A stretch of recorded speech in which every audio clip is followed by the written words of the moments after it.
Assalamualaikum warahmatullahi wabarakatuh. Perkenalkan, nama saya Nadia Zafira Rizka, mahasiswi Prodi Hukum Ekonomi Syariah, Fakultas Syariah dan Hukum UIN Al-Nedi, Banda Aceh. Saya akan menjelaskan sedikit tentang mata kuliah Sejarah Peradaban Islam dengan dosen pembimbing Bapak Muhammad Yusuf SAG MPD, yaitu yang berjudul tentang Sejarah Peradaban Islam pada masa Ali bin Abi Thalib. Langsung saja masuk pada pembahasan yang pertama, yaitu tentang biografi Ali bin Abi Thalib.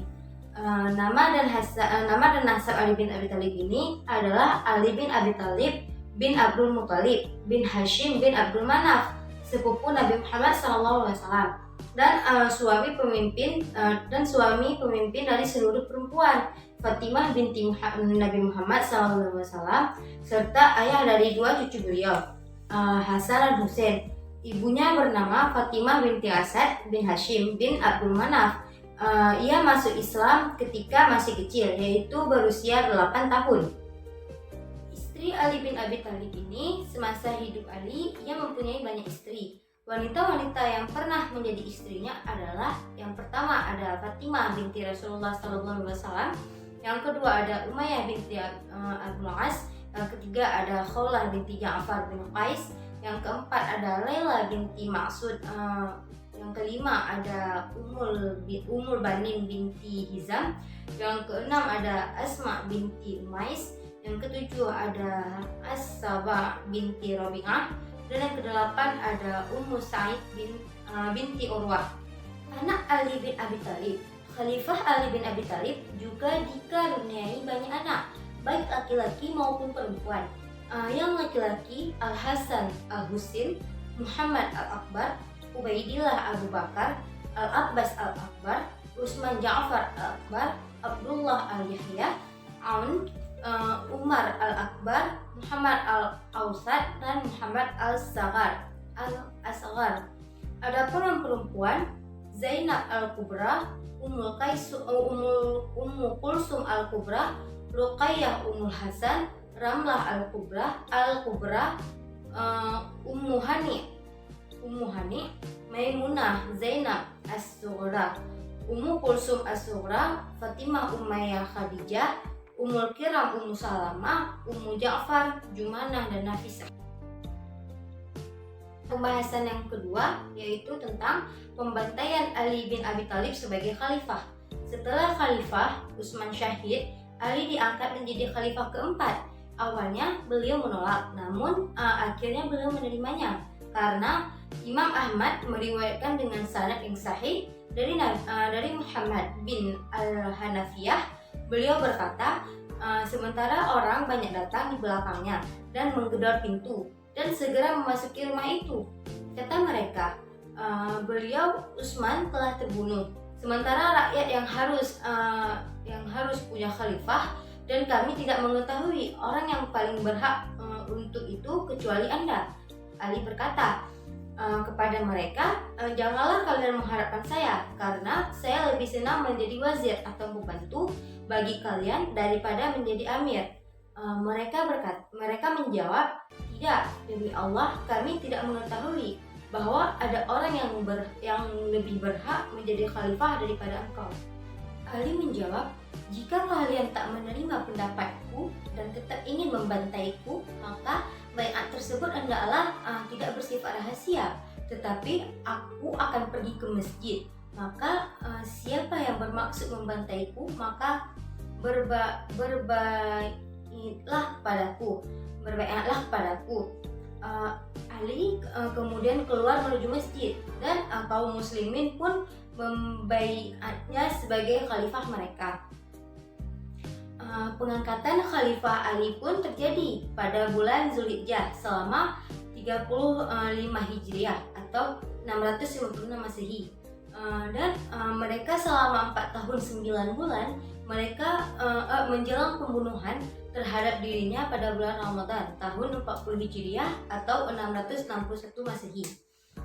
Penetapannya sebagai khalifah ditolak antara lain oleh Muawiyah bin Abu Sufyan dengan alasan Ali harus mempertanggungjawabkan tentang terbunuhnya Utsman dan berhubung wilayah Islam yang telah meluas, dan timbul komunitas-komunitas Islam di daerah-daerah baru. Maka hak untuk menentukan pengisian jabatan khalifah ini tidak lagi merupakan hak mereka yang di Madinah saja. Perkembangan tersebut berlangsung pada beberapa puluhan tahun setelah sepeninggalnya Khalifah Ali bin Abi Thalib. Pembahasan yang ketiga yaitu tentang sistem pemerintahan Khalifah Ali bin Abi Thalib. Sudah diketahui bahwa Ali bin Abi Thalib memiliki sikap yang kokoh, kuat, pendirian dalam membela yang hak. Setelah dibaiat sebagai khalifah, ia cepat mengambil tindakan. Dia segera mengeluarkan perintah yang menunjukkan ketegasan sikapnya. Langkah awal yang diawali Khalifah Ali adalah menghidupkan kembali cita-cita Abu Bakar dan Umar. Ia menarik kembali semua tanah dan hibah yang telah dibagikan Utsman kepada kerabat dekatnya menjadi milik negara. Ali juga memiliki pemecatan sama gubernur dan tidak disenangi oleh rakyat. Ia juga membenahi dan menyusun arsip negara untuk mengamankan dan menyelesaikan dokumen-dokumen khalifah dan kantor sahib, Puskurtah, serta mengkoordinir polisi dan menetapkan tugas-tugas tersebut. Ali juga memindahkan pusat kekuasaan Islam ke kota Kufah. Sejak itu, berakhirlah Madinah sebagai ibu kota kedaulatan Islam dan tidak ada lagi khalifah yang berkuasa berdiam di sana. Sekarang, Ali adalah pemimpin di seluruh wilayah Islam kecuali Suriah. Pada saat itu, Ali tidak bermukim secara tetap di Kufah. Dia pergi ke sana hanya untuk menegakkan kekuasaannya, sebagaimana ditunjukkan oleh jasa pemukimannya yang ada di luar kota itu. Pada saat yang sama, dia melakukan perpindahan-perpindahan untuk menegakkan kedudukannya di beberapa provinsi, baik di dalam kerajaannya. Pembahasan yang keempat yaitu tentang kebijakan Khalifah Ali bin Abi Thalib. Selama Ali bin Abi Thalib memerintah, ia membuat kebijakan-kebijakan tertentu sesuai dengan situasi yang mengiringinya atau situasi yang dihadapinya, sehingga kebijakan Ali sangat berbeda dengan kebijakan sebelum-sebelumnya. Di antara kebaikan Ali bin Abi Thalib yang terkenal adalah yang pertama ada penundaan pengusutan pembunuhan Utsman. Setelah terbunuhnya Utsman, tuntutan para sahabat terutama yang turunan Umayyah untuk segera mengusut pembunuh Utsman juga yang sangat kuat. Namun menyadari kondisi pemerintahannya yang masih labil, Ali memilih untuk menunda pengusutan tersebut. Yang kedua ada mengganti pejabat dan penataan administrasi. Di antara pemicu terjadinya fitnah di zaman Utsman adalah kecenderungan pemerintahannya yang dianggap nepotistis, yang mengangkat kerabatnya untuk menduduki suatu jabatan tertentu. Hal ini antara lain yang digugat oleh kaum pemberontak. Ali segera mengambil kebijaksanaan untuk mengganti gubernur yang diangkat Utsman tersebut. Ketiga, memberi tunjangan kepada kaum muslimin yang diambil dari Baitul Mal tanpa melihat apakah masuk Islam dahulu atau belakangan. Keempat, mengatur tata laksana pemerintahan untuk mengembalikan kepentingan umat. Yang kelima, menariknya kembali harta dan tanah yang dihadiahkan Utsman kepada keluarga dan kerabat Utsman. Yang keenam ada melaksanakan kembali sistem pajak yang pernah ditetapkan Umar. Pembahasan yang kelima yaitu peristiwa-peristiwa penting pada masa Khalifah Ali bin Abi Thalib. Yang pertama ada Perang Jamal. Perang Jamal adalah peperangan yang terjadi antara Aisyah dan Khalifah Ali. Aisyah telah dihasut oleh anak angkatnya, Abdullah bin Zubair, yang sebenarnya menginginkan jabatan khalifah. Alasan perang ini karena Khalifah Ali dianggap tidak mengusut pembunuhan Khalifah Utsman dan dianggap membiarkan kasus pembunuhan Utsman. Khalifah Ali pun berusaha supaya tidak terjadi peperangan dengan melakukan perundingan. Akan tetapi ternyata ada pasukan Aisyah yang mengajak berperang, maka perang pun tidak bisa dihindarkan. Perang Jamal terjadi pada tahun 36 Hijriah atau pada awal kekhalifahan Ali. Perang ini mulai berkecamuk setelah zuhur dan berakhir setelah matahari terbenam pada hari itu. Dalam peperangan ini, Ali disertai 10.000 personil pasukan, sementara pasukan Jamal berjumlah 5 sampai 6.000 prajurit. Bendera Ali dipegang oleh Muhammad bin Ali bin Abi Thalib, sementara bendera pasukan Jamal dipegang oleh Abdullah bin Az-Zubair. Perang Jamal ini dimenangkan oleh Ali. Kedua saingan Talha Zubair gugur atau terbunuh di malam hari dan tidak diketahui siapa pembunuhnya. Sementara Aisyah kalah perang dan ditangkap. Ali dengan penuh hormat memulangkan Aisyah ke Madinah seperti diperlakukan terhadap seorang ibu atau ibu negara. Yang kedua ada Perang Siffin. Perang Siffin adalah peperangan pasukan Ali melawan Muawiyah. Perang ini tidak berakhir dengan kalah menang antara keduanya, akan tetapi hanya dengan mengamati indikasi peperangan. Akan tampak kelemahan Ali kalau tidak mau kalah.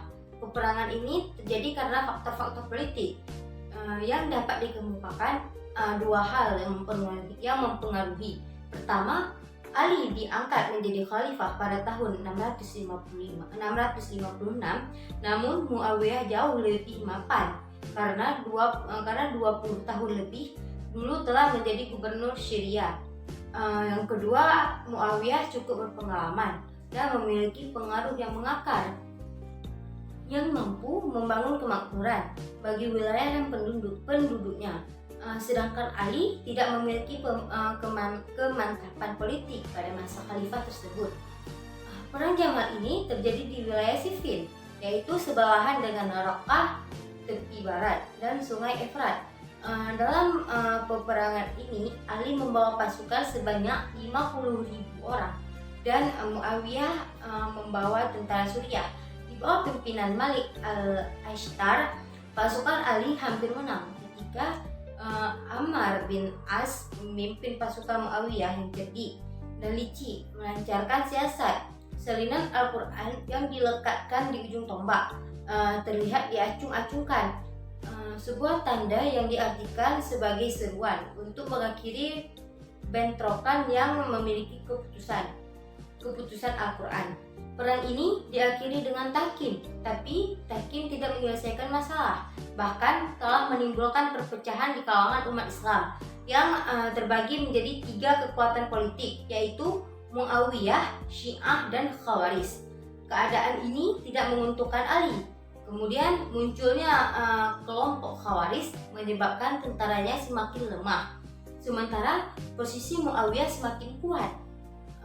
Pada tanggal 20 Ramadan 40 Hijriah atau 660 Masehi, Ali dibunuh oleh salah satu Khawarij yang bernama Abdurrahman bin Muljam dengan pedang beracun di dahinya dan mengenai otak.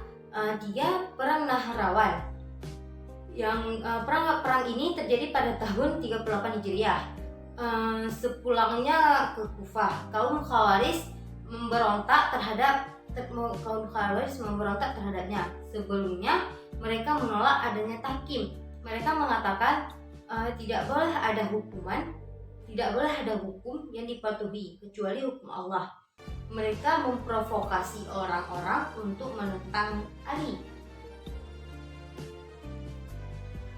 Setelah itu, kaum Khawarij membunuh seorang sahabat yang mulia, Abdullah bin Habbad dan istrinya yang ketika itu sedang hamil tua.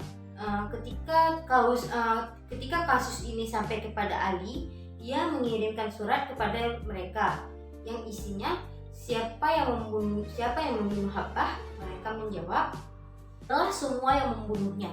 Maka Ali pun keluar menuju tempat yang mereka dengan pasukannya berjumlah 10.000 prajurit dan menyerang mereka di negara Nahrawan. Yang keempat yaitu munculnya sekte-sekte.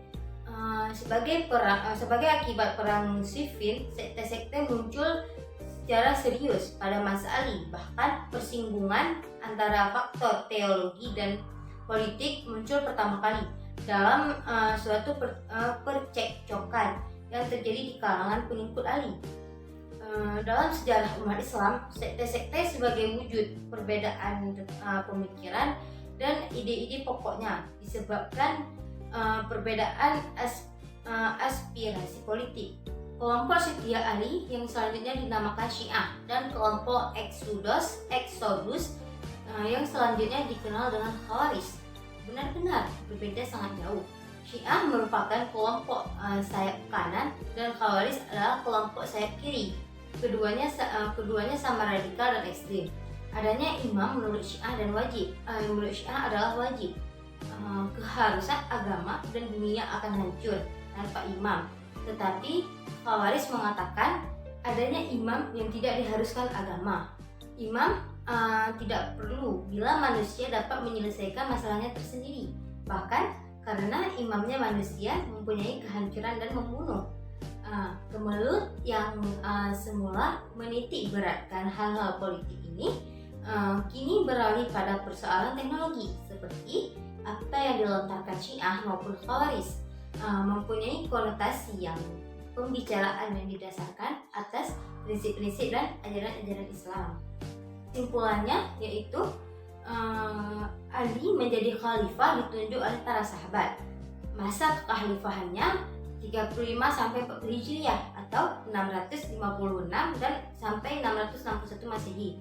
Memindahkan pusat pemerintahan ke Kufah dan memecat para gubernur yang diangkat oleh Utsman dan mengirim kepala daerah yang baru yang menggantikannya tersebut.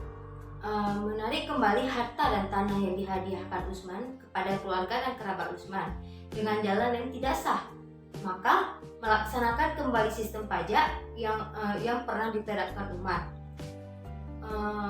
Perang Jamal yaitu pemberontakan yang dipimpin oleh Talhah, Zubair dan Aisyah menuntut balas atas terbunuhnya Utsman dan Ali.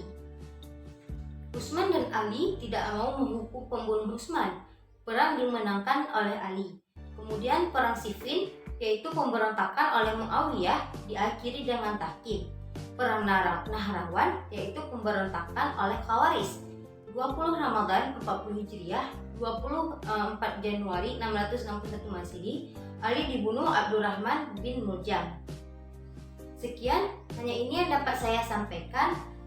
Lebih dan kurang saya mohon maaf. Wabillahi taufiq wal hidayah. Assalamualaikum warahmatullahi wabarakatuh.